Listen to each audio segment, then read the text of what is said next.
All right, so thank you, Gary, for being here. Okay, thanks also to see everyone.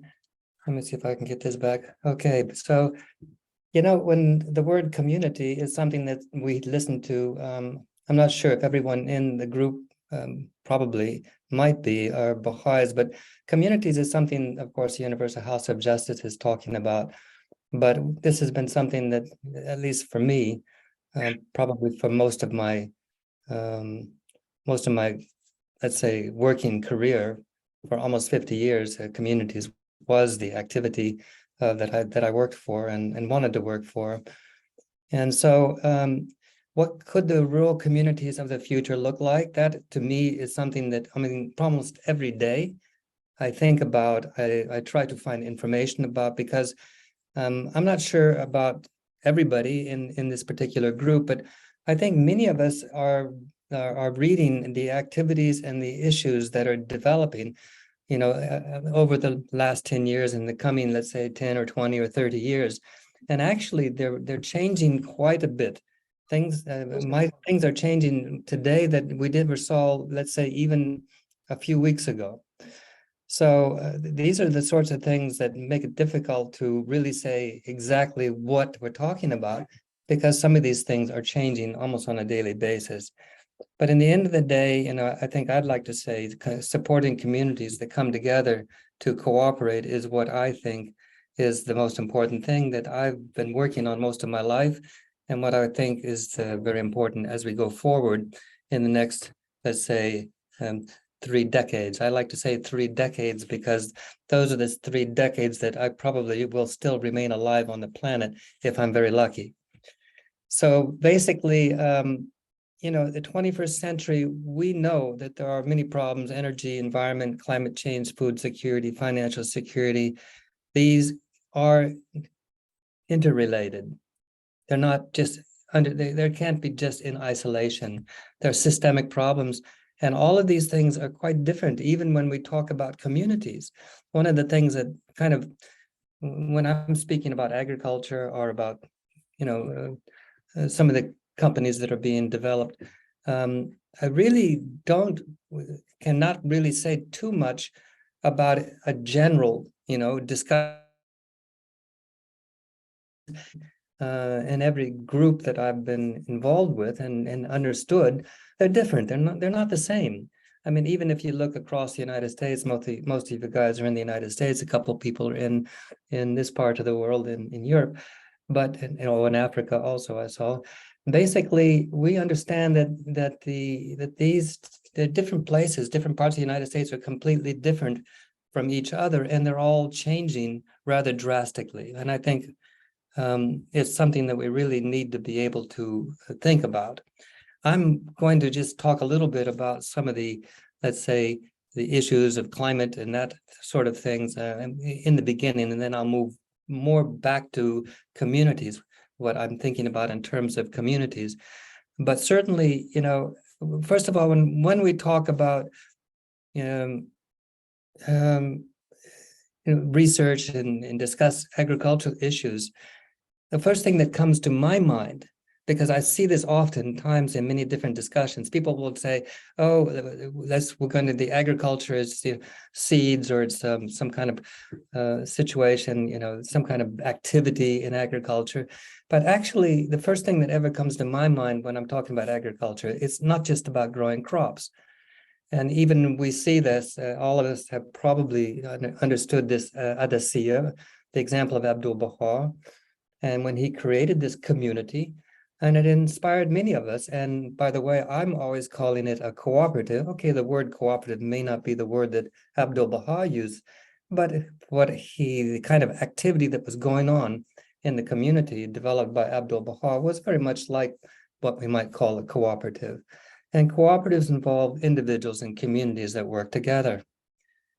So just going a little bit through some of the issues related to the future, we are talking about global warming getting to 1.5 degrees Celsius. Some people are saying, some of the research activities are saying this will be no later than, say, 2040. And so as we go towards 2050, I think we're going to see it continuing to rise. And there are other groups who might say it's not just 1.5, it's going to be 1.8. So, I mean, there's just so many things that are that are being discussed and being by the many different peoples around the world, many of the institutions and many of the scientists. They're looking at these things and they're trying to give the information, because this information is going to be extremely relevant to what happens in the coming decades. So you always, if we get to 2040, what happens when the temperature continues to increase? These sorts of things, I think, have to be understood in terms of how do we go forward in the communities that we're hoping to be able to develop increasingly, in the Baha'i faith and from the Universal House of Justice. So climate change, it does so many different things. I mean, we don't even know how these things are going to be happening so quickly. Is it a wildfire? Is it higher atmospheric temperatures, precipitation patterns, dryness of the landscape, changing wind, whatever you call it? All of these things are going to be quite different. I mean, I was spent a couple of weeks in Portugal a month and a half ago. And in Portugal, they have these eucalyptus trees that are highly flammable, and they never were burning so much as they were in the last couple of years, because now the temperature is changing, and the moisture is also being creating a different change in the way that these regions are going to be impacted in the future. So, the thing I continue to think about, and I don't know how much is relevant to all of us, but to me, it says time seems to be running out. We want to see that, we can have a future that's not going to be dramatically difficult for our communities and for the world. And so these things are all relevant, and I think they should be discussed and studied by each one of us. I don't want to say, as others might say, that I really know everything about these kind of activities and the climate issues. I mean, I do teach classes from Al Gore's group. I've taught them in different regions of the world. I sometimes get on the internet, and we'll have discussions about climate change and agricultural activities. But all of these things are just me saying these things, and everybody really has to relate to how these things are going to be affected. I mean, as a member, for example, of an assembly, national or local, doesn't really matter. I mean, as one individual in a local or national assembly, we don't really say we know everything, do we? I think we give our particular aspect and our particular idea to what is going on in the group, and the group comes to some kind of a decision, in terms of what we're trying to achieve by having this discussion. So again, we're looking forward. Heat will likely soar to record levels in the next 5 years. This was on the internet in the last couple of days. But it's not just heat, it's far-reaching repercussions, health, food security, water management. All of these things are easy to get on the internet and watch them, because a lot of these things are being provided, the information is being provided on the internet by, I would say, mostly scientific groups and people coming out of the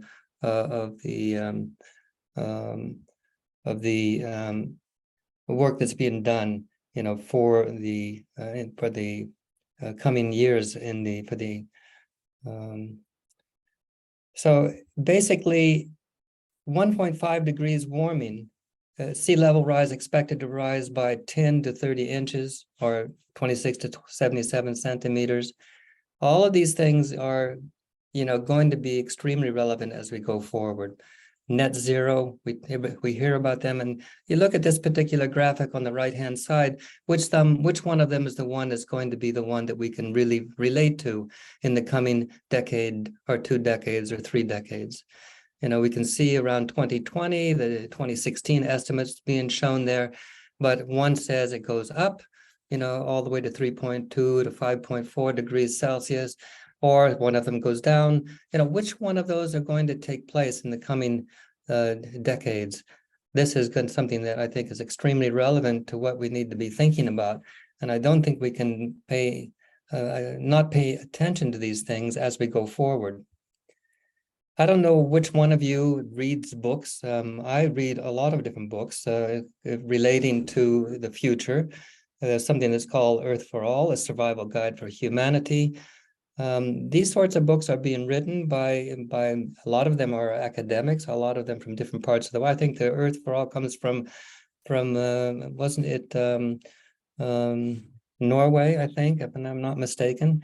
But as we go forward, these books, I think all of us should be picking up and reading. I mean, even as a younger Baha'i, I remember, let's say, discussions by Shoghi Effendi and I think others, where we do read, of course, our spiritual books and the books of the faith, but that's not the only thing we should be reading. We should also be reading other things that are quite relevant to how we're going to be able to understand the future that we're going to be living in.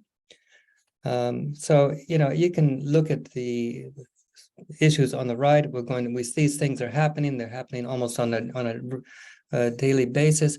I even decided to put this one on the bottom left because, this is quite amazing, if this is relevant, it says solar is set to attract more capital than oil production for the first time in 2023. Well, look at the oil on the left-hand side and look at the solar, and then move to 2023 and see what's happening. And really, that's quite fantastic. For me, we're talking mostly about Europe, but not so much about the America, but maybe I'm wrong. Maybe some of you in the America can say, oh, well, the same thing is happening in America. But unfortunately, that's not what I'm listening to, at least not what I get from here on the other side of the Atlantic Ocean. So, let's take a look about this, because this, again, are the kinds of things that I want to talk about before we move to, let's say, more things about local communities. These are different kinds of graphics that are talking about, the degrees Celsius. And, we can look at the top left and we can see from 2030 over to 2100, there's so many different possibilities of what might be happening. But okay, let's say that that's not what we're going to be talking about. Let's just look at the one on the top right-hand side. We can see that, well, some areas we're going to see what we call the high overshoot, where the degrees Celsius are moving up to, it looks like about 1.75, someplace around there. Or it could be going down a little bit too, but this goes on, from 2030 up to 2050. If we continue to grow up that high, we know how this is going to impact the world in terms of the agricultural world, the food world, the water, and the other aspects that are going to be impacting our world. So I really think that these are really kinds of things that we should be looking at, as a culture, and as particularly with younger people, that we should all be looking at these things and understanding that things are going to be happening that could very well impact the world in which we're living in. And so let's just go to a little bit of one just for fun here. It's a short video, comes from Oregon State University. And the reason why I say that is because I used to be with Oregon State University. And I can't listen to the whole thing, but I'll just put some of it up. Especially concerned about the global environment and climate change. Seeing this global wildlife endangerment was a turning point in my life, from a field ecologist to also a science and conservation advocate. I asked myself, well, what can I do? I'm just one person, an individual. I'm feeling a little bit helpless at this point. So that's when I came across the 1992 World Scientist Warning to Humanity. So I thought maybe I could write a letter to humanity. That turned into. So I could put the whole thing on if anybody wants to listen to the whole thing and wants to see it on itself. But essentially, oops, I get back to here. Essentially, oops, there we are. talking about there is something that's relevant to me. It's of course, he has started a group of scientists.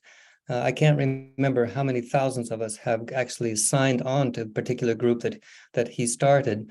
I'm one of them, but I think there's many thousands of others. And so the scientific community is working together to understand these things and how things are moving and why they're moving. Of course, all of us individually don't believe that we can tell anybody that we know everything, because I think that that's not the way we're going to be able to look forward into the future. Even as I talk about different countries around the world, I've worked in many of them. I worked in, I think I've often said 70, maybe it was 50. I can pull up and map and talk about them, but all of these countries are significantly different, particularly now as the climate issues are changing on a planetary level. And so as we go forward, we simply can't say, well, one thing is going to be done and we're going to be able to create that, for the future. But actually, I don't think that's the way it is. Each one of the communities, each one of the regions, and each one of the countries are going to be impacted in different ways, but all of them are going to need to be able to find, the future for their communities and for the future. So, of course, agriculture is something that we all talk about a lot, and has very significant environmental impact. Fresh water, greenhouse gas emissions, land use, all of these things are relevant as we go forward in agriculture. And maybe we should just talk about agriculture, but actually I prefer mostly to talk about communities. I just want to say that these are the things that as we're going forward are going to impact each and every community and communities in different parts of the world and different parts of the planet. So I'm again going back to things like climate scorecard type things. We can look at on the right hand side, the European Union and France and Spain and Italy. They're up there about 100% or 90% in terms of the what they're doing and how they're doing the right direction. Or we can move down to the yellow area, and even Ukraine is there at 60%. Canada, Poland, Brazil, Japan, United States at 50%. Interesting, 50%. And so all of these things are extremely relevant, and you just can't say, well, we at one point we know what's happening, because actually all around the world things are changing rather drastically. And if we look down further, Gary, yes, yes. You've stopped sharing. Oh, I stopped sharing. Yeah, Is you it stopped sharing. the screen you don't see now? No, Okay, go let's to see if share screen again. I will do my best to share screen again. All right. So good for you for saying that, because I didn't know that. Yeah, I thought you meant to do that, and then all of a sudden you're talking about things that are on the screen that we're not seeing those things. Yeah. Okay, let's see here. I got to go back to here into the Zoom. And in the Zoom, I have to say share a screen, and then I can go back to the PowerPoint, and hopefully you can see it now. Is that okay now? I'm not seeing the whole thing for some reason. Okay, then I will take, how about that? No. I think you have to enlarge it. It's showing only like strip of it, It's just showing something across the top. It's not actually showing the PowerPoint. Okay, we'll Okay, try now, to. okay, it was there. It was there. For a second.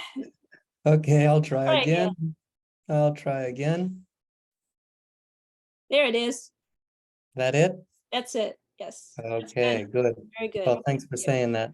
So anyway, like I said, when we're talking about the climate change, every country can say where it's at and what is actually taking place in its place. But some of them are doing okay.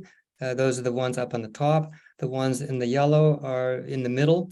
They're not doing so well. South Korea 70, Australia 50, Ukraine 60, United States 50. And then we get down to the lower end, and there's about another, I think 30 or 50 countries down below there. And so we can see that today the situation is, very, yeah. Okay, so Now let's go forward a little bit. Because actually, what I would like to do is as we move forward on this, is to have a discussion. So I'm going to run through certain things here, and then after that, if we have a discussion and people have personal opinions about certain things that we're talking about now, that would be great. Well, getting back to the communities of the future, and let's talk about them a little bit. But first of all, as Baha'is, we know that Abdu'l-Baha, stated that the fundamental basis of community is agriculture. Well, isn't this kind of surprising for North America, and perhaps even a little bit here in Europe, but probably as we move to Africa or other parts of the world, agriculture and communities is something that's very relevant for the future. And I do think that in North America and Canada, and then going also way here in Europe, these are extremely important things as we're going forward. And of course, there's plenty that's being written about them, by the Universal House of Justice. You can see some of the documents. There's one by Paul, of course, we've been talking about for many years. And so essentially, one of the things that I just going to show here, just as fun, as somebody who lived in a different world, way back in about 19 or 20 years ago, there was a book that was written by Paul Hanley, and I wrote a chapter of that book called The Spirit of Agriculture. And I just decided there's a certain fable that I put in the chapter that I was writing at that point in time, because I do think that this fable still maybe has some relevance to how we're going to be living in the world, in the future. So if we're living in a community, I put on the red up there, it's time to get up in the community, in the home that you've created in this community, move slowly and peacefully, ablutions before walking the half kilometer to the village house of worship and the community prayer meeting and morning meditation.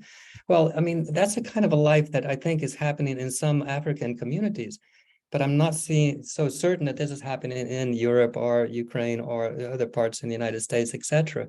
But on the other hand, if we have communities and we can move in that direction, I do think it's a kind of a future that we should all be quite happy about. So there's a lot of different types of things in there if you want to read the whole thing, but it's just kind of a fable that I wrote way back then, about 20 years ago. It talks about God's nature and expression of his perfection. This natural beauty resonates with the human soul.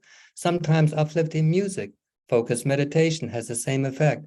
All of these things, as I wrote at that point in time, I still think have some, let's say, feeling within myself even today, many years later. And so in here we talk about, everybody these days has healthcare skills and practices health maintenance. And all of these things are part of like the community, a local community that I think we want to be able to live in and work by, So even let's say, we all know we can do computers now, but I can have computers that's going up to the satellite above me right now, and we can turn on the computer and research technologies related to the new enterprises, and looks very promising for the villages. There's so many different things that we can do, in a smaller village if we reorganize it the way these things are being done. So I'll leave I'll leave this off if anybody wants to see it later. They're welcome to look at it, but this comes out of the book that was created by Paul Hanley and a number of other different people. So spiritual insights from rural living, basically this is what I want to talk about as we go forward. Various factors that interact can cause changes that we might have never expected. So that's the kind of thing that makes me think. The picture that I'm showing now is actually someplace from Portugal. I was in a village very similar to that, maybe even that village. And these are the kinds of villages that exist and that in different parts of the world, and they can exist as we go forward into the future. When we have communities, they all need a food system that's sustainable, non-exploitative, and provides for the entirety of the population. So, food is obviously very important for a community. And so food production is something that I think we have to focus on if we're going to be talking about creating communities in the future. And really getting back to the Universal House of Justice, isn't communities the kind of thing that we're going to be relevant and talking about? So, we can go to different kinds of activities. What kind of life should we live when the world is threatened by existential crises? What kind of life should we be living? Should we have a more income, a bigger home, etc.? But I think this is a big question, a particularly relevant question, if we're talking to junior youth children and students and families that are less than 35 years old. I personally believe that we should talk to them about what kind of life is possible that can be for them as they grow up into the up until their 35s and the 40s and the 50 years old. Because if we're talking about the way things are happening in the world today, there are many places in the world where communities are being destroyed by water, by droughts, by insufficient food in Africa. There's a lot of different reasons for this.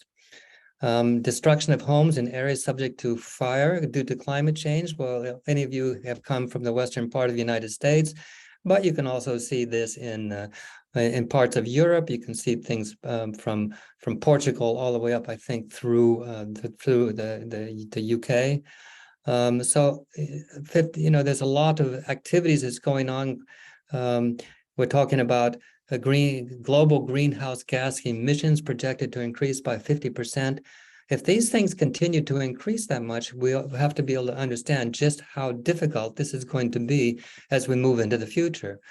If the atmospheric concentration of GDGs should reach 685 parts per million of CO2, how is that going to impact? Yeah, go ahead. Okay, so planetary emergencies will increase heat waves, droughts, and floods. We see these happening. I see these happen. I'm sure all of us are watching them happen. And so all of these things have to be relevant as we're talking about how we're going to go forward in the community.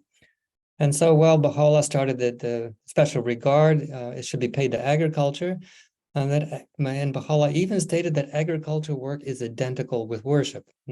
That's quite interesting and quite wonderful, if you ask me. And if that's true, I think we should be thinking about that. We should not say, well, we're not going, we don't need to work in rural areas or in agriculture because, we have other things that we can take care of. Meanwhile, we're listening to Baha'u'llah from many years ago, saying that this is identical to worship, this agricultural work. What does it mean, agricultural work? I think these are things that we need to be discussing.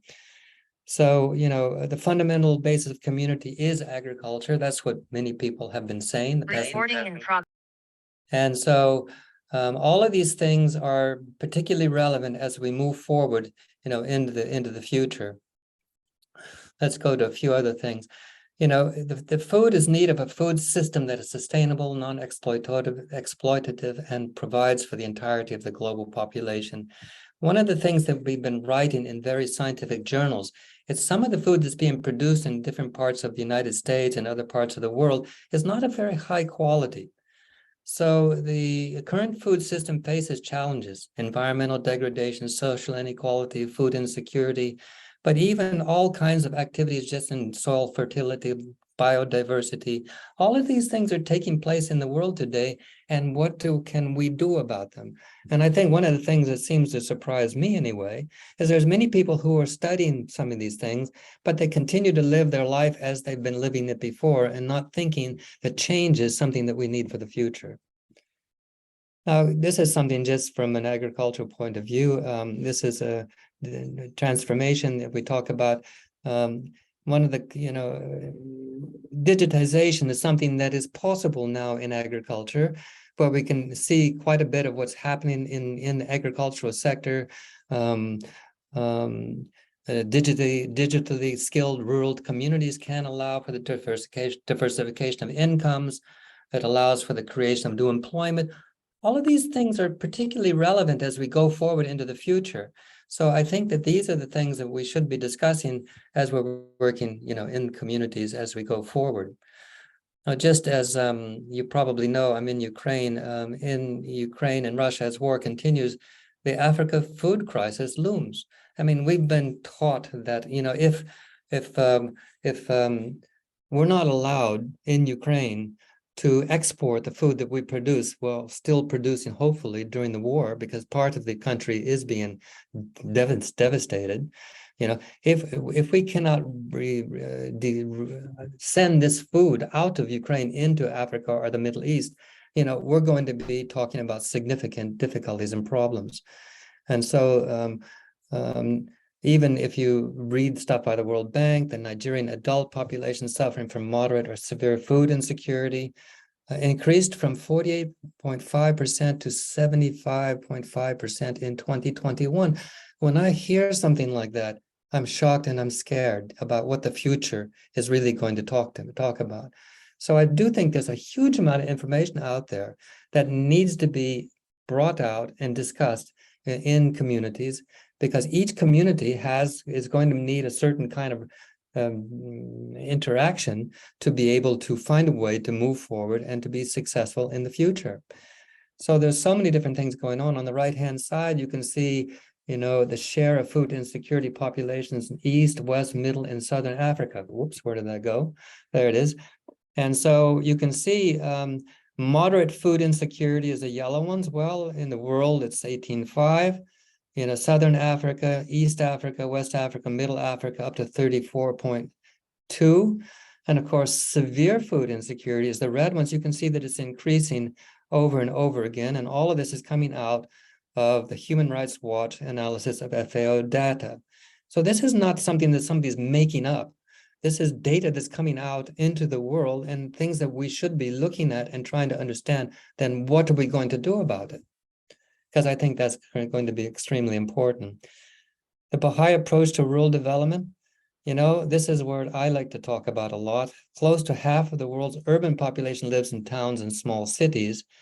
Many of these towns retain strong rural connections and are populated by people connected to agriculture. These are, maybe in the United States, this has not taken place. While places in North America have a tiny farm population living on large mechanized farms, throughout much of the world, especially Asia and Africa, smallholders produce most of the food on farms averaging 1 to 2 hectares in size. Now, that's pretty amazing to think about. Even on my farm around here, I have about 2 hectares. And yeah, I have enough food for my family and some of the people who are living here.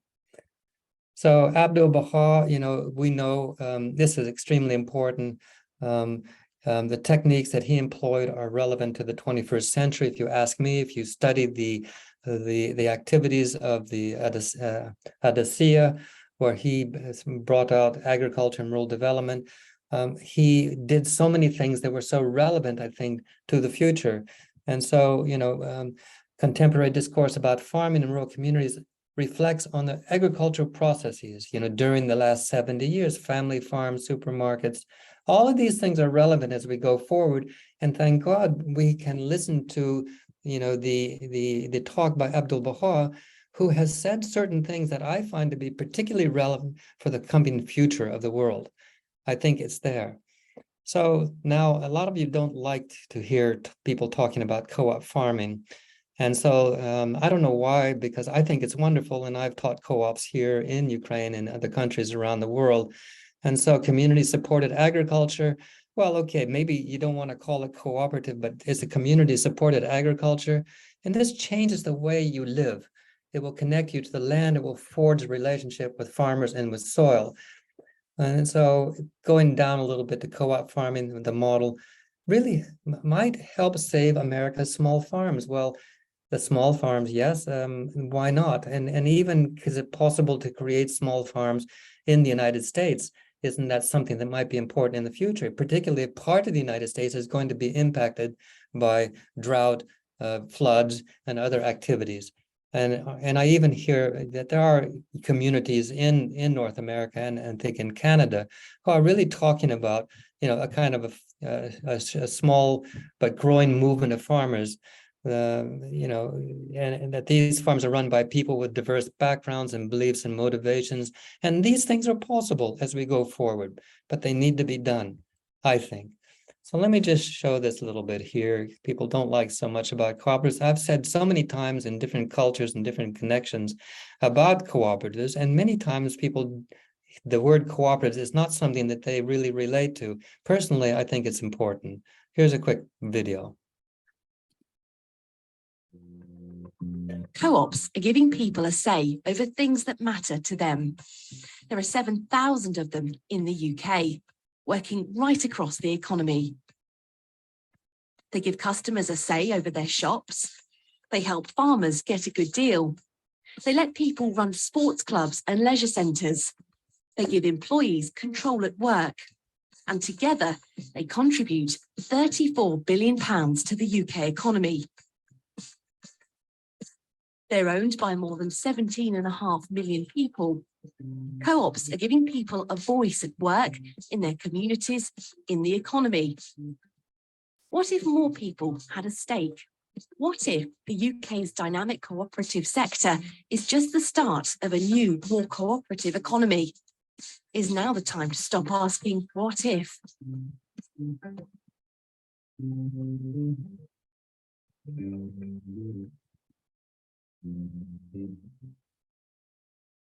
So I do think that cooperatives is something that is very important for all of us.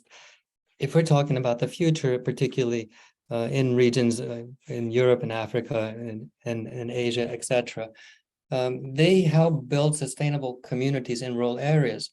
I mean, okay, yes, there are other types of companies that, of course, that are involved in agriculture and in providing food.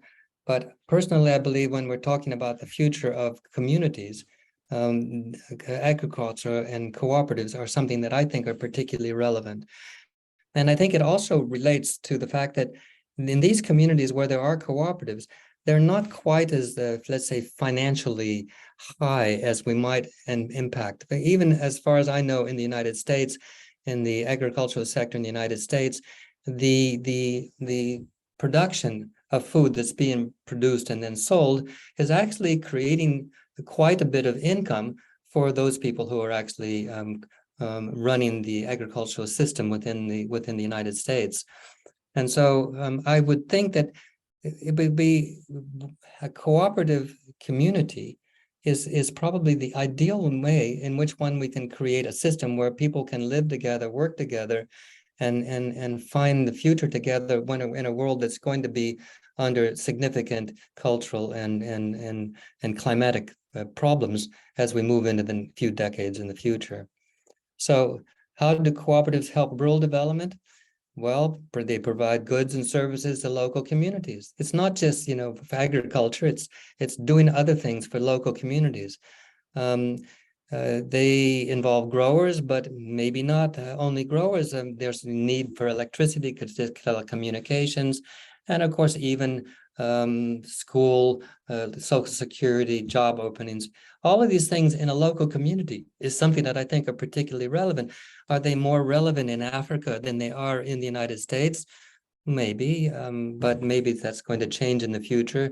Are they more relevant in Europe? I think actually we're beginning to see more and more of these cooperatives developing in places in Europe and here in Ukraine also. So cooperative principles, you can read about them. They're pretty straightforward. These have been going on for 150 years at least. And so we know that these things have been going on. In some cases, they've been, some of the changes that have taken place from a let's say a government point of view have really moved cooperatives away from working in communities to allowing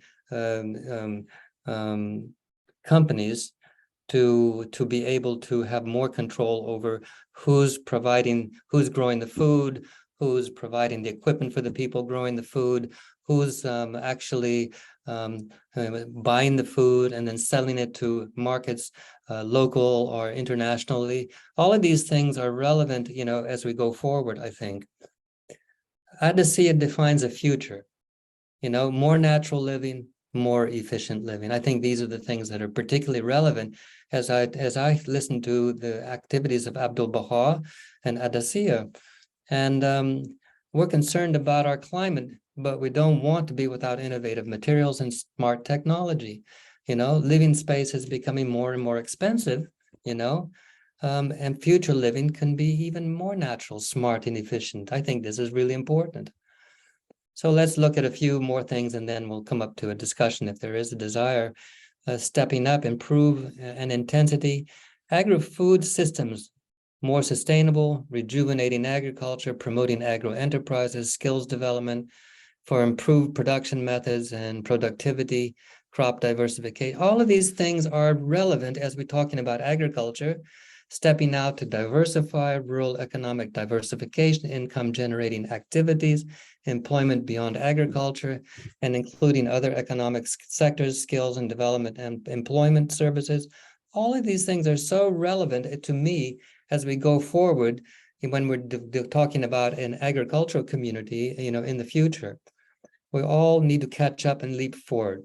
Well-connected and dynamic rural economies, attractive to investments, turning rural areas into rural innovation. All of these things are relevant. Even where I'm living here in Ukraine, we have children coming here. We do online lessons.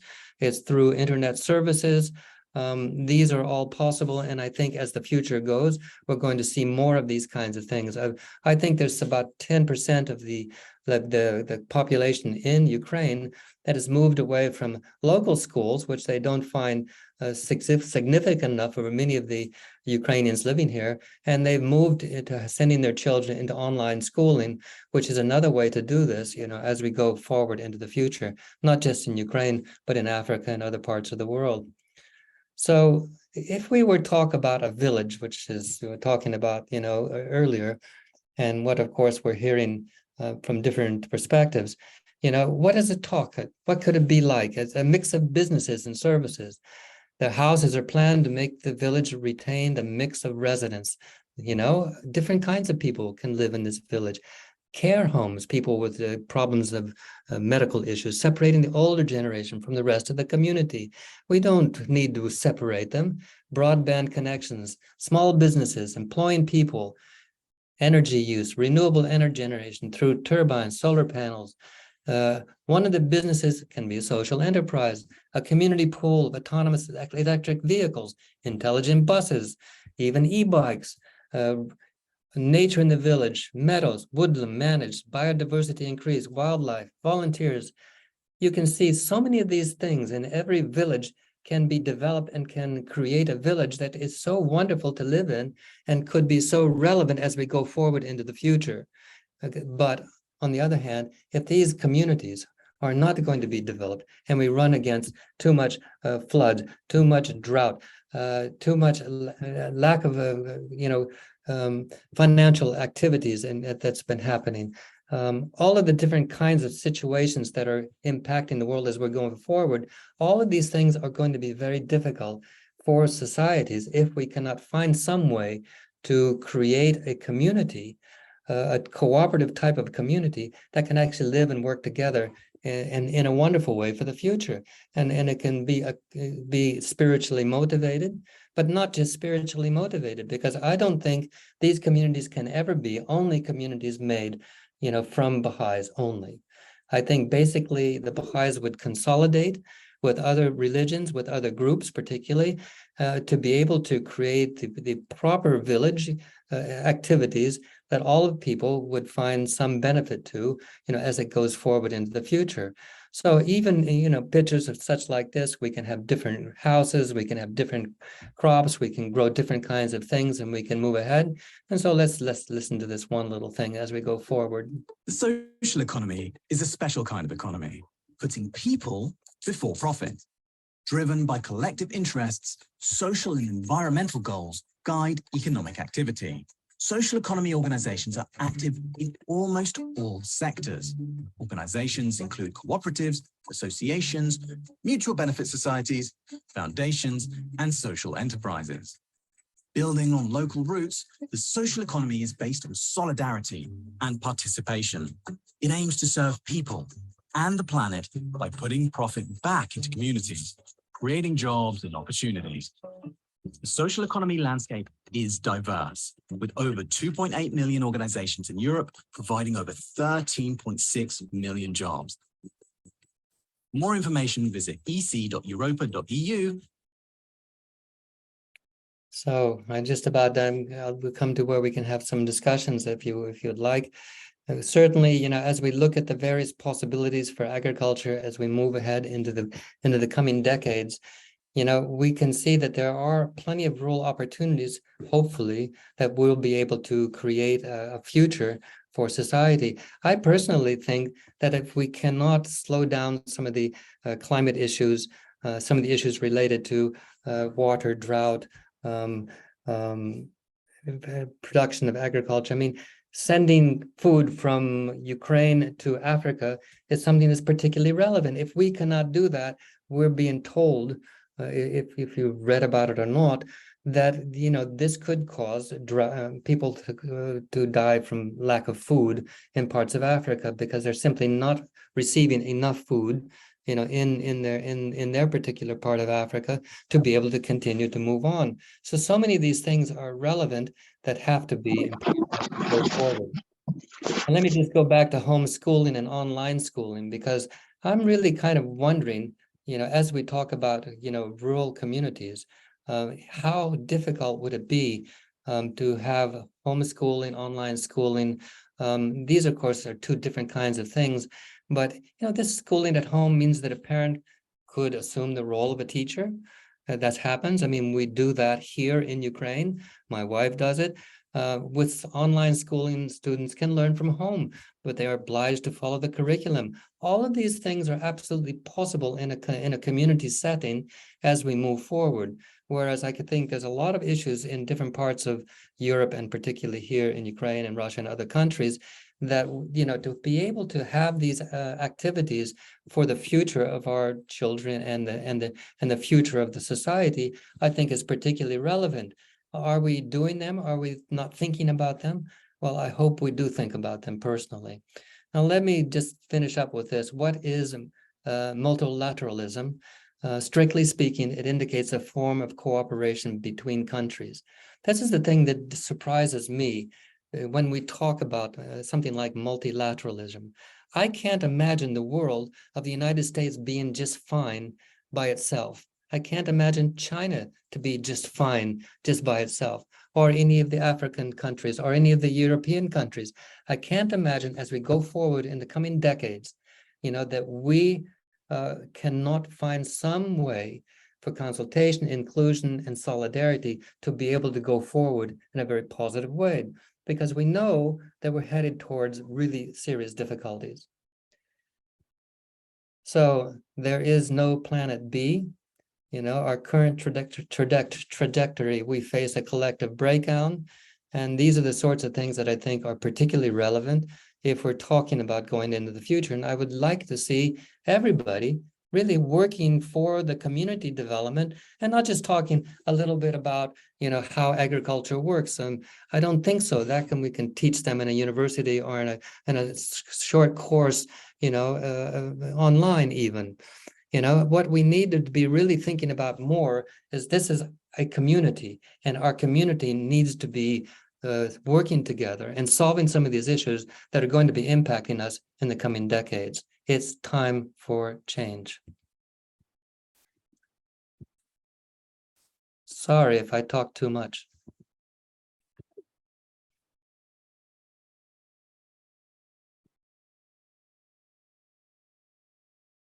Thank you, Gary. Hey, So hey, Jeff. now we can have some conversation. If you have comments, if you could please just raise your hand. That way I can see you and recognize you, and then we can have some discussion. I see Quanta. Thank you. Thank you very much for a great presentation. I look at your picture and remember the time I got up 4:30 in the morning for dawn prayers there. I think that what I hear, I mean, I am on Zoom probably sometimes 8 hours a day. And what I have noticed at the individual as well as collective level is that there is excessive emphasis on the problems and description of the problems. But if we were to look at the percentage of focusing on problems and describing them versus focusing on solutions, I feel that there is a big imbalance there. For instance, here it is in our neighborhood, there is a big fire going on in the street. And then on the next street, they're telling everybody to blow their candles. And this is what is happening. Here we have a big fire, and that fire is fueled by military-industrial complex. So we have to teach peace, and we have to also teach the impact of our materialistic, consumption-driven economy. So, and we're not doing that, quite frankly, because in 1970s, I remember that people didn't even turn on their Christmas lights because there was an embargo by the Arabs. The prices of the oil just hit the roof. We are not teaching that. In fact, since Earth Day, the first Earth Day in 20 of April in 1970, things got worse. So how can we really emphasize on solutions and start teaching from even kindergarten on what does it mean to have peace and not to be materialistic? Thank you. Thank you. Thank you. Arthur? I spoke at the first Earth Day in 1970 in Washington, D.C. about some of these problems and the Baha'i solutions. And I think this is, we know that the old world has to collapse in order for the new one to take its place. The old materialist society is going in the wrong direction and destroying our resources. It's industrial agriculture was destroying the foundations of the agricultural system, destroying the soil, reducing the diversity of crops and so on in the search for short-term profit. So I think our challenge is really to say, we can't do much to stop the collapse of the old world order. It's going faster and faster. Our real focus is on building the new one. And that's very much, community-based from the bottom up. It may take time before we can influence the larger scale institutions in our society, in our countries, in our economy, but we all can start building communities at the local level. And just as Gary has been talking about building communities with respect to our food production, we know that also our priority is sort of building communities with the Baha'i institutions, the Baha'i approach to governance, which is very different from the governance at the present time. And getting young people involved in building new ways of doing things, a whole series of tools for community building in the Baha'i community that are allowing to lay a foundation for a different set of values. And I think part of that, I think has been very useful with Gary's presentation, is that part of that will be, how do we bring, might say food production agriculture back into, a central focus in the community. The Baha'i writings, like, agriculture is really, the foundation of community life. And clearly the highly urbanized societies of today are totally materialistic and are totally divorced from that. And they're extremely vulnerable. There are in fact some recent, reports, I just posted one on the IF website, suggesting we may see a collapse in the global food system within a very few years, between the shortages of water, between the climate change affecting crop production, between new diseases of crops, whole sorts of things from the old system will reach a point at which there's not enough food to feed all the people on the planet. For the moment, there's still enough food, it's just not distributed right, and a lot of it is wasted. So there are things that we can do to improve that, but we're very, very close to the point where people will be starving to death simply because we can't produce enough food to feed everybody. And therefore, our challenge of going away from industrial agriculture towards food production we can manage better at the local level will help us to muddle through those difficult times ahead and feed ourselves more or less well as we could until we're able to get a new and better civilization going in the future. So I think what Gary has been sharing here is a very important foundation of the issues we have to address and the rethinking that we need as we go ahead. And abandoning some of our old assumptions and saying, what do the Baha'i teachings say about the new and better ways of building the future? So thank you very much, Gary. Well, thanks for the 1970 when we met. One thing that let me just say a few seconds before Bill comes on.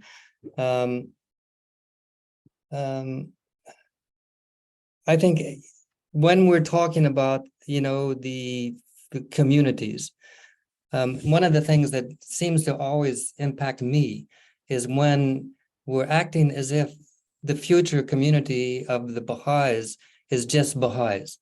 I don't particularly think that's correct. I think we have to connect with other types because that's the only way that we can go forward in the future. And so, but I hear almost over and over again from Baha'i discussions that, Baha'is are the ones who are going to be doing community development. Okay, yes, we do, but can we only do that by ourselves? I do not think that's possible. Bill, it's up to you. So with regard to building into the future and assuming that that we have to go through this process of collapse before that occurs, it occurs to me that collapse can be controlled, or one can begin to exert some control over how collapses, in which direction collapses can occur. When a building is burning down, the people who are in charge of dealing with that crises, put a lot of thought into which way they want that building to fall, whether it's going to fall on the building next door and catch it on fire, or maybe the other way and burn some grass. And then certainly around that fire, there's a whole lot of effort to evacuate people and mitigate any possibilities of things going from there.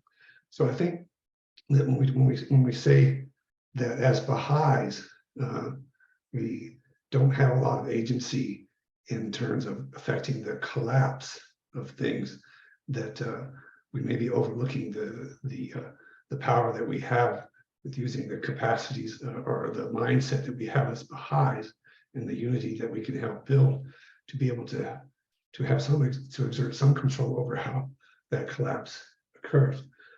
With regard to building future systems and economic approaches, everything that I've been hearing has been very much about how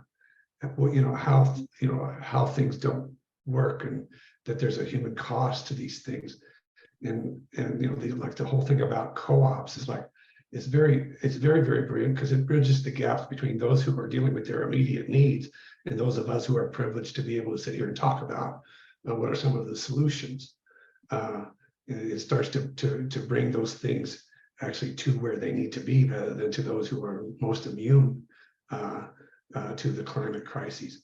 But it seems to me that maybe it's time, or there's a possibility of incorporating the concept of real cost into the dialogue which we discuss these things with people. When we say, I just read an article that they're going to spend $50 billion trying to plug the holes in the Gulf from the oil companies. Well, when people in America and other markets bought that oil and that gasoline, they paid into our investment funds, from the profits, and the CEOs, and they got everybody paid for that. They paid too much. They voted good people out of office and bad people into office because they were paying too much, but nobody paid for the cost of plugging those holes. So they're just based, nobody pays for the cost of fish when you have all these interested parties, including people who make the boats and sell the insurance and provide the financing and drive the boats and throw the nets in the water. They all work very hard, and some of that is actually, honest living. But nobody's paying for the fish. So if it would seem to me that if we recognize that there are so many things that aren't being paid for, when we exhume the fumes from natural gas and natural gas itself from inefficient systems in the atmosphere, it affects people's health, and it obviously affects the climate, and all these things have costs. we have the capacity, if we have the capacity for artificial intelligence, we have the capacity to at least model what these costs are, estimate these costs, and build them into the process of how we do business, so that you can't distribute profits to everybody's retirement fund until you've paid those costs first. And so this seems to me to be like an approach that it's time for a dialogue with regard to real cost and real, calculations of, oh, you want to do business in this area, and you're welcome to do business in this area, but you need to lower your idea that, or change your idea that profit means however much you can extract that without paying for it, but that has value. If I extract something from you without paying for it, it has value. It's called theft. Thanks, Bill. Okay, sorry. Yeah, appreciate it. I think all of us have to think about these things. And I don't think any of us can say we know exactly, what the future is going to bring. Does anybody else want to have a discussion? I hope so.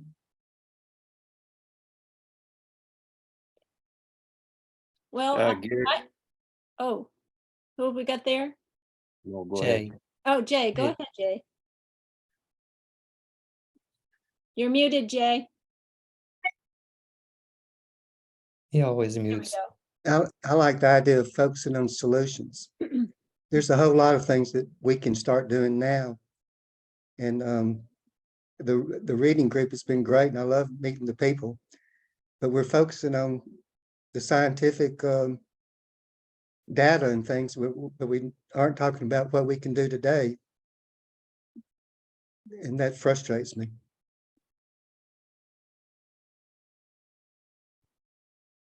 One of the things, okay, go ahead, Neil. No, I think you should respond to. Yeah, I was just jumping right in Yeah, because you respond to Jay, because Jay's brought up something very important. yeah, Jay is already there. Okay, but okay, since you want me to say something, I will, but then it comes back to you. But basically,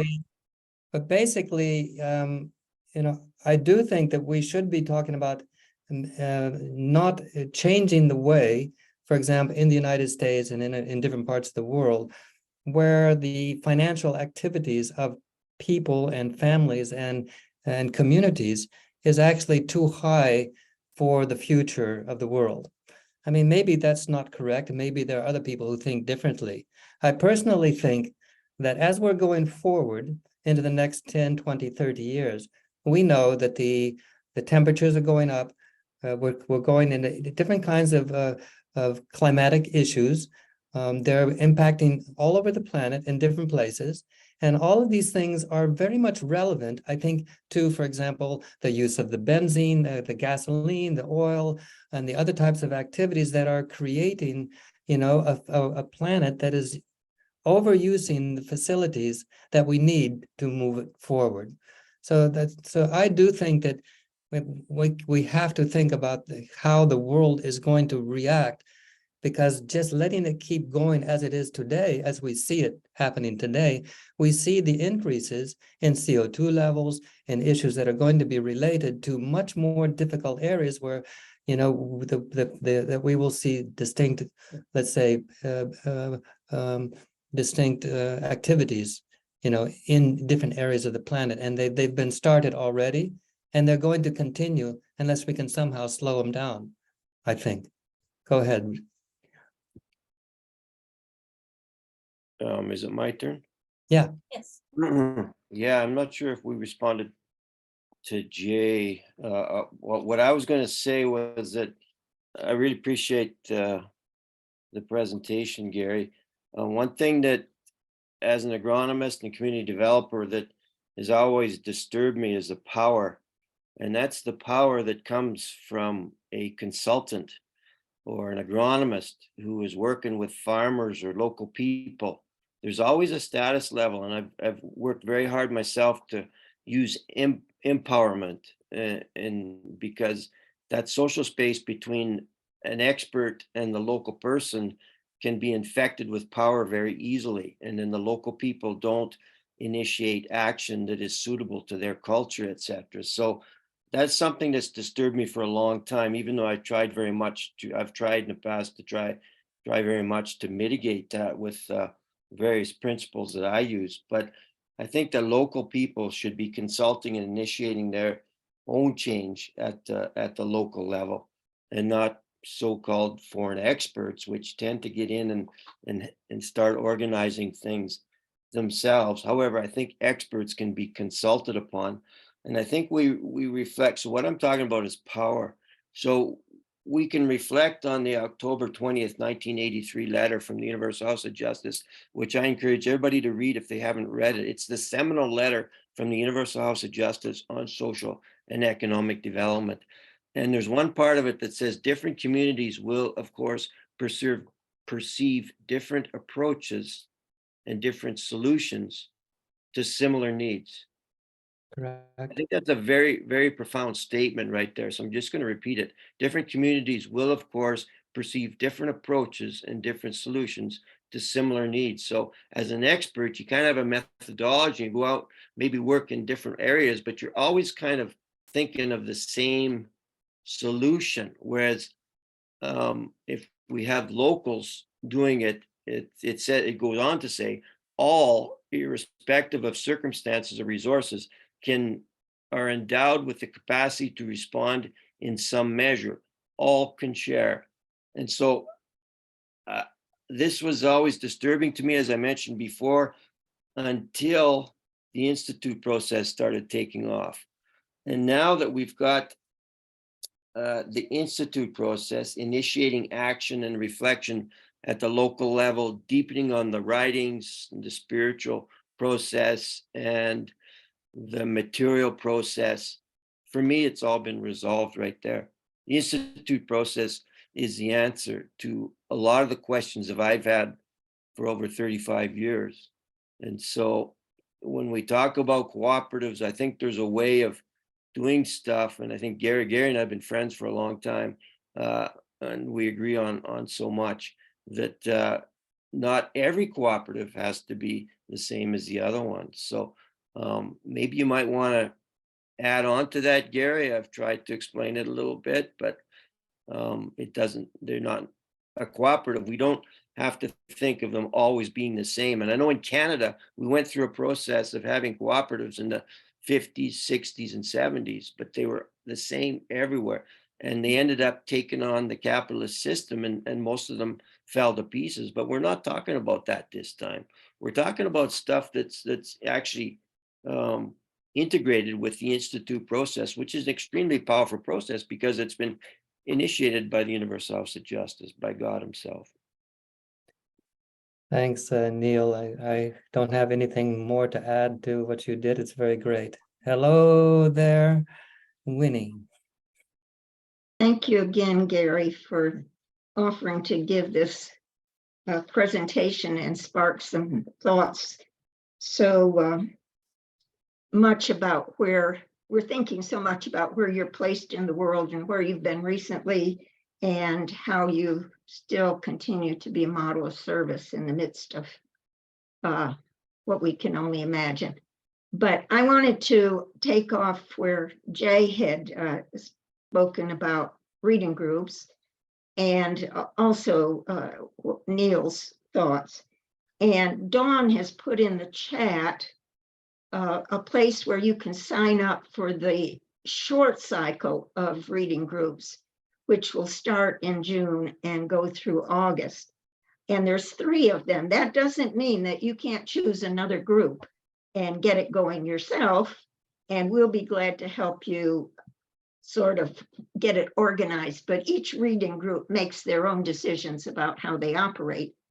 And they are an action in themselves because they're meant to be educating us on what's going out in the world. And some of the books we don't like, or chapters in them we sure don't like, but they help us understand the thinking in which we can take to discourse in our own community or with people of thought with whom we interact. So they're not an end in themselves. They're leading to us taking action in discourse and in perhaps our own community.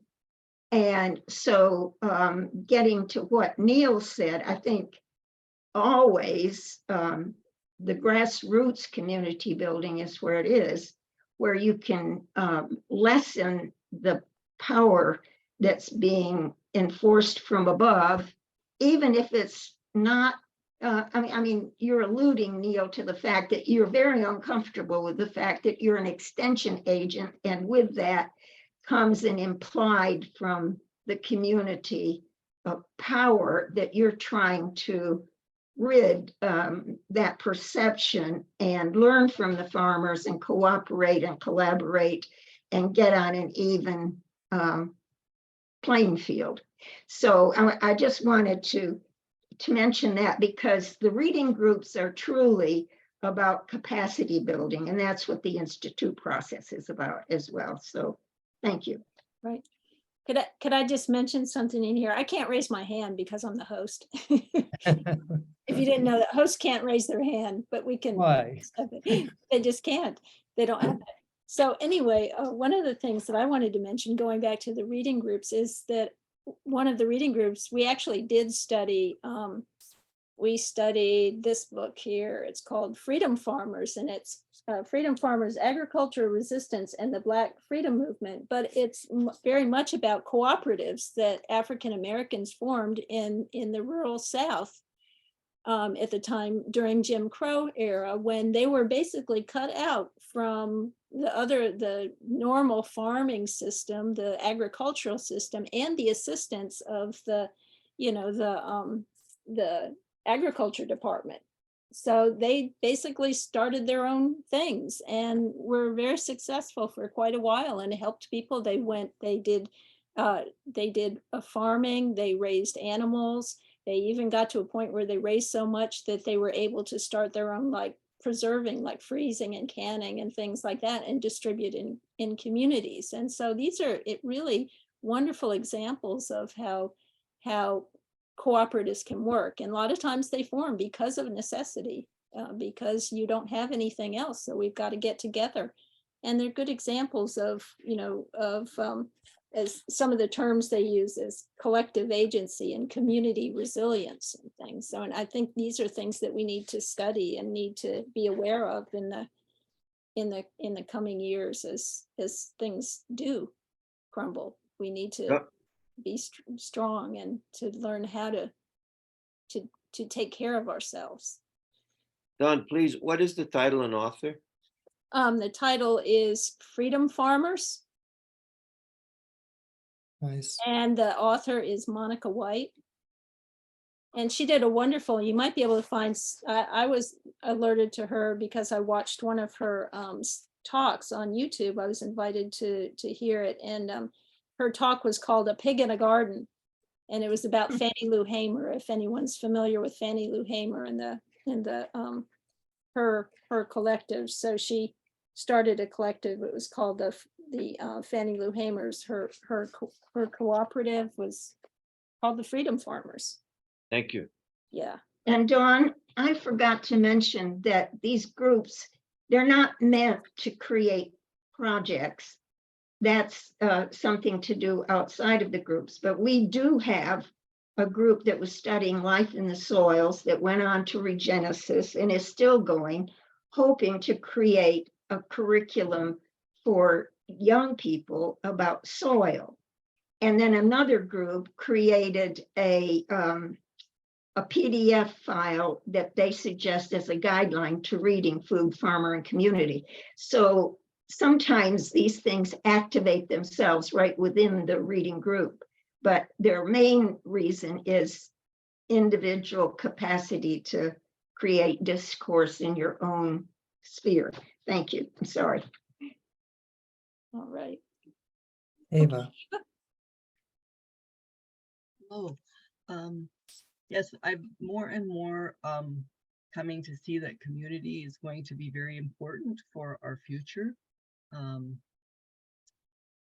From the environmental side, also from just the social cohesion side. I recently read a book called Abundant Community, and it talks about the importance of knowing your neighbor and sharing your gifts with your neighbors. And I live in the city, so most cooperatives I engage with are like credit unions and the co-op store, pretty, like Neil described, corporate kind of enterprises. One thing that I'm thinking about for cities is perhaps the importance of cooperatives for housing. One of the biggest things I think in Canada anyway is affordability of housing, especially in certain cities, but now even in small towns. And cooperatives could be a good solution for that. And I have a question for Gary. I'm curious, I come from Slovakia, and it was a place where there were giant cooperatives, and I expect the same was in Ukraine.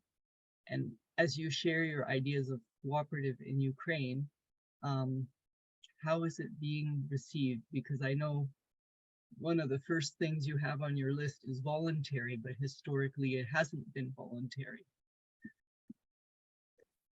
No, there's no, there was no such thing as a cooperative in Ukraine. We called them kolkhozes or sovkhozes. And this was not a cooperative in the sense of, let's say, the cooperatives that started in Germany and the UK and other parts of the world, completely different things. And so the word cooperative in Russia was not the same. It was very much a government agency that was controlled at the top, not a cooperative where people lived together, worked together, and helped each other. And so that's I can't really say much about that other than I live on a place that used to be a kolkhoz, a large group of people. And unfortunately, in the last 30 years, they've been overtaken by oligarch type companies, and they're actually producing huge amounts of food and supplying them to different parts of the world now. Hopefully the war doesn't stop that. And but in the beginning, back in the beginning of the 19th century, these so-called kolkhozes, regions, were collected, were joined together by the Soviet Union, and to be able to create, food and agriculture for under the Soviet under the Soviet system, but that was not necessarily a system like we talk about today, as you probably know from the war. But there's so many people here that can say so many different things. Paula, David, Janet, come on, some of you guys, let's talk a little bit. Helga. Go ahead. Joe, you're muted. Joe, you're muted. Go ahead, Joe. Joe. So I had my hand up and I took it down again because I don't want to necessarily throw my artistic idea bombs into the conversation, but I think cooperatives are the way of the future, obviously. There's one that evolved in Cleveland over the last so many years, based on some model that came out of the Pyrenees that I think is called Evergreen something or other. But they ended up getting all the contracts in the downtown universities and hospitals for doing the laundry. They built a green state-of-the-art facility for laundering the linens and things. And then last I heard, they were also able to start buying up houses for their workers. And currently, I've been thinking about this a lot. We're like with energy production, we're really stuck with the sort of concentrated capitalist corporate ways of selling energy. That's why you're fighting solar energy and these other things which could be put on your rooftops. And then you got these other kind of more conspiratory fringe ideas, you know, like Tesla was allegedly working on free energy and his papers were all confiscated at his death. And then there's this sort of folklore about extraterrestrial input that's been suppressed by our governments over the last 60, 70 years, which would also look at the notion of free energy and stuff. So I don't know if that's, I'm thinking this isn't complete folklore, but it has to do with having to look at a system that's very top down, very corrupt in terms of consolidating wealth and power without any sense of social justice. And, you know, as Baha'is, we know from the House's letter that's initiated social economic development 83, it grows out of the stirrings in the grassroots. And the grassroots is where people are closest to the ecology of that specific place and still being connected to the soil. And I'm also trying to think of how these ideas apply to living in an urban context, since that's where I live. And a lot of people right now are living in an urban context, and I don't want to see all these cities just collapse and everybody be dead. So, you know, these notions of cooperative food production and things need to also be translated into urban areas. And that's about all I have to say. All right. Okay, Helga? Yeah, I was wondering, I recently now got involved in a Fleshling community garden that is run rather cooperatively. And interestingly, it's actually housed under the nonprofit of a local arts council here in this. It's a small municipality on the edge of Pittsburgh where I'm at. And it made me just think of the mutual collaboration between arts and agriculture and how there really so much can benefit from each other in so many ways. So I see educational potential. For example, they're gonna have like little music, local music things in the community garden to bring community together. So I was really happy to see these kind of initiatives. And as well said earlier, we are 2 Baha'is in this municipality. We could have never put something like that or forget it, you know. So it's good to be able to network and work together with other local community folks. Super. Okay, Paula? Yeah, okay. I would like to share some thoughts about this cooperative business. I have been involved myself in cooperatives, and I have witnessed quite a number of cooperatives. What I'm concerned about is that there have been so many good intentions, really good intentions, and people were very committed. Somebody mentioned, like, when materialism takes over, yeah, there is no, how should I say, I have not seen yet a sustainable cooperative where there is, how should I say, it often depends so much on individuals. As individuals are changing, the whole dynamic might be changing. So what I'm saying is there is a lack of the spiritual component in those cooperatives.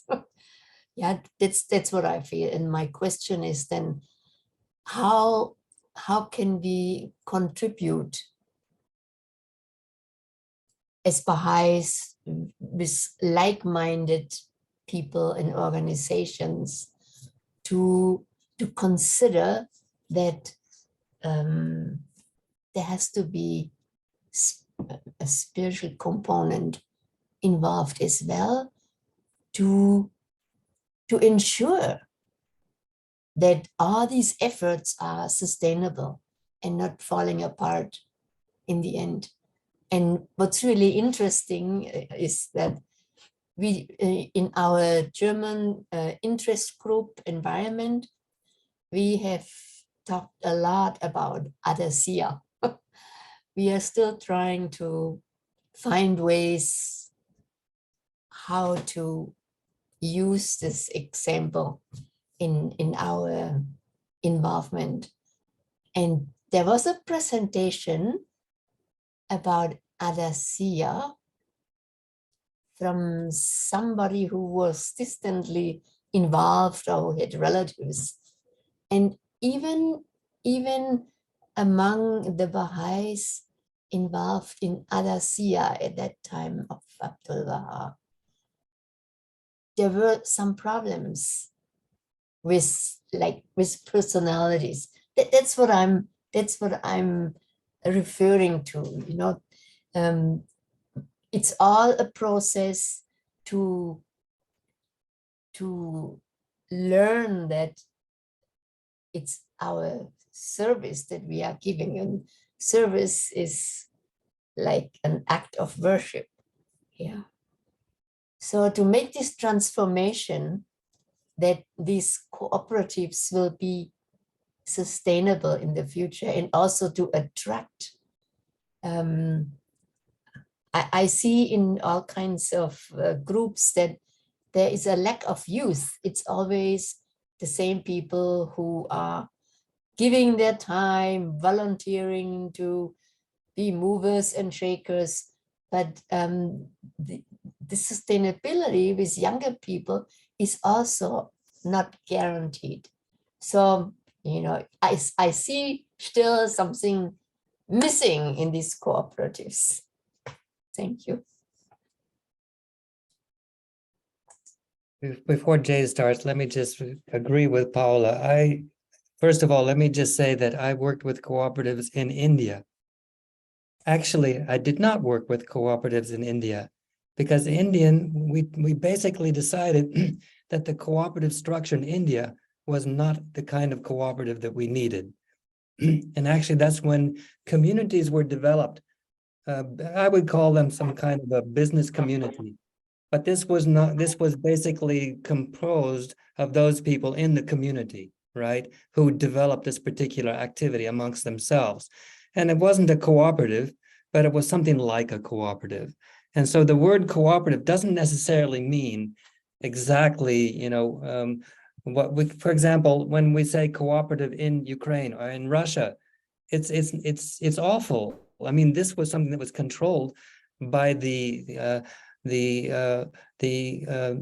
Moscow government system, and I can even tell stories about how bad sometimes they told people about agriculture. I can talk about how some of the research that was done in the early parts of say 1990 in Russia, where the government talked about agriculture in ways that were inefficient and not correct. They changed in the next 10 to 15 years, but that was always a problem. So the word cooperative doesn't necessarily the real thing that we should talk about, but we should talk about how groups of people come together and work together. And that kind of thing is very possible and does happen in different parts of the world. In Africa, I'm hearing about those sorts of things. I think Janet can tell us about that. Jay. I'm driving in the car with my family, so I'm not really a full bottle on things, but the culture of the villages where we were is very cooperative because that's how they survive. So when you want to come and do community building activities, it's an immediate, yeah, okay, I'll have prayers with you. Sure, come and visit my place. I'll come visit you. They just come visit you. You don't wait for an invite. You know, oh, children's class, sure. Oh, I want one of those in my village. Oh, some of the kids are too big. They need to be junior youth. Oh, we need some youth for animator training. Okay, Wednesday at 3 o'clock.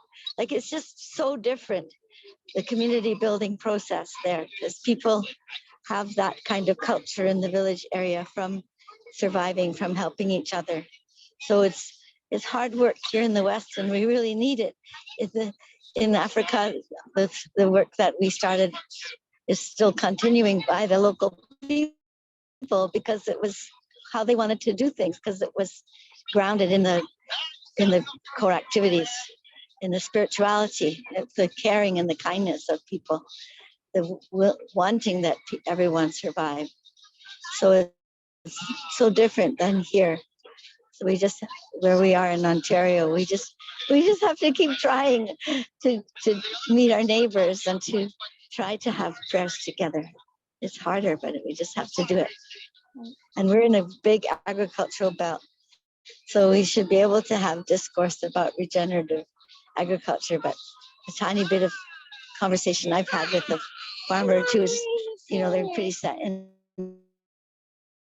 to figure out other ways, maybe through the children, through education programs with the children, perhaps camps or something. We're working on it. Thank you, Janet. Folks, we're kind of drawing to a close. We're a little bit past time. We usually try to end at 2:30 or at the, half past the hour.